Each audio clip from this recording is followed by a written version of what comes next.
Pizza dude's got 30 seconds.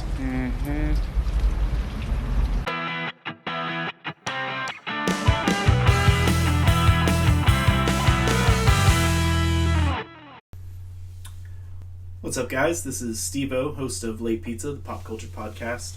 Coming to you today with something a little different. I thought I would just do a short little character slice video about the different versions of Michelangelo that I have. I'll probably do follow-ups to this for the other brothers at some point in the future, but at this point, I'm pretty certain I have more versions of Michelangelo than anybody else. So that's where we're starting. So to kick it off, first guy here, this is the original 1988 Michelangelo figure that you would get. This is my childhood Michelangelo that I would play with all the time. Didn't get him in 88 because I was not born until the next year, but I've had this guy since I was probably 3 or 4, and held up super well. Legs are still tight, arms are still tight, still got one original nunchuck. He's got a pretty bad scrape on his head, he's missing his belt, all of his accessories, all that stuff is long gone, but still, one of the best, most classic action figures ever made in my opinion. To compare that, this is one of the 2021 Walmart re-release of the Classics line.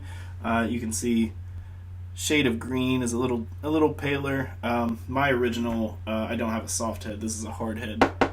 But the new guys, I don't know if you can see, are soft heads. He's a little squishy. Arms are fine. His legs, if you can hear that, his legs are pretty wobbly, but not so bad that you can't, play around with him.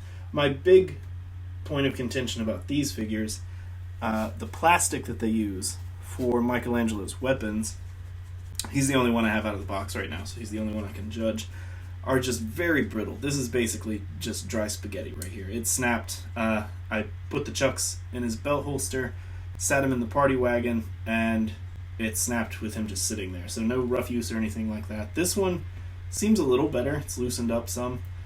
But got his belt, got his nunchucks. 1988, 2021. Pretty neat.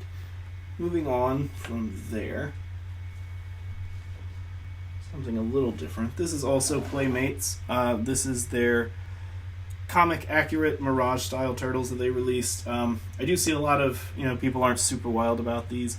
I like them. I think they're different enough looking that they're worth putting on the shelf. I don't particularly love the big bulky solid plastic weapons, but the turtle designs themselves I do like. The big chunky feet, the expressions on their faces, the etched in comic line details are all pretty cool.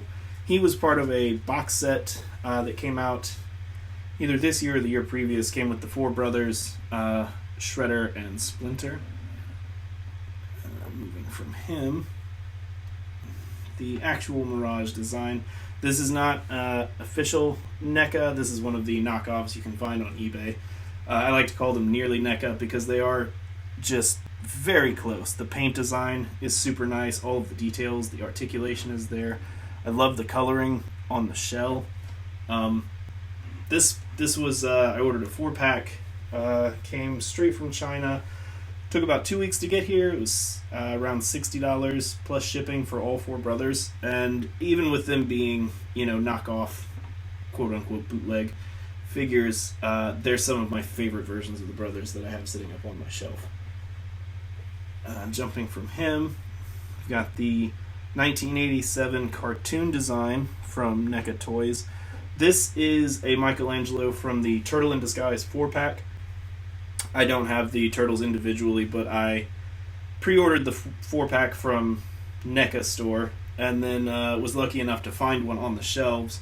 So that gave me all four brothers at once. I just took the trench coats and the disguises off. And then you've got, your classic Michelangelo. The NECA Toon Turtles were released in 2 waves. The first wave was a lighter shade of green, more visually representative of the advertising of the time, so the way they would have looked on like posters and lunch boxes and coloring books. The second wave is this darker, I guess more hunter or army green coloring that's more screen accurate to the way they actually looked in the cartoons. Came with tons of interchangeable headpieces, different hands. He's got his classic chucks with the metal chain link, which I love. So that's Toon Mikey. From there, this is one of my favorites. This is the musical mutagen tour. This is the version of the Turtles from the 90s concert tour that they went on. A lot of people, this is another one they just, if you don't have nostalgia for that time, or if you weren't around for a time in your life when the Ninja Turtles could go on a concert and that's a thing that everyone just accepted, then I can see why you don't get it. They're very goofy looking, especially now. But I had this tape as a kid. I had the cassette as a kid. I listened to this music all the time as like a 6 and 7 year old. I loved it. So yeah, this was a gift from my wife. She surprised me with the Musical Mutagen 4-pack, and they are some of my favorites that I've got. They look awesome. And then we've got NECA again, the 1990 movie version of Michelangelo. These are as good as you can get, in my opinion, as far as detail, paint work, articulation, getting as close as you can to shrinking down a Ninja Turtle from the movie and putting him in your hand. Look at that shell work. That's fantastic. Great looking toys. I've got most of the movie line at this point, minus a few key figures, but I love the way that these turtles look.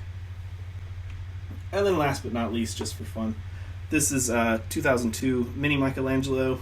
These were released by Playmates in the lead up to the 2003 series, and he's basically just super simple arm swivels, leg swivels, head swivels. I don't think they came originally with any accessories. I think they were just packaged loose in a little bubble container with a card on the back.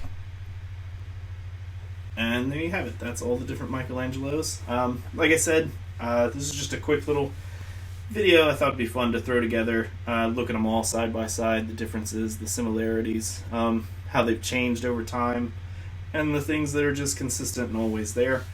I probably will do, like I said, further character slice episodes moving forward. I'll probably do, Leonardo, Donatello, and Raphael. Everyone else, I don't know. I might have enough different versions of the Shredder to do a Shredder version, but other than that, I'd probably just stick to the four main brothers. If you get a chance, be sure to check out Late Pizza, the pop culture podcast.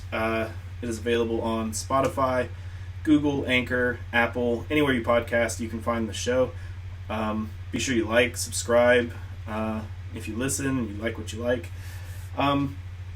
Thanks for supporting the channel. Thanks for supporting the YouTube. I've gotten lots of feedback, lots of comments of, keep going. So it's really nice to hear back from the community. Thanks for taking time out of your day to listen and watch, and I'll catch you on the next one.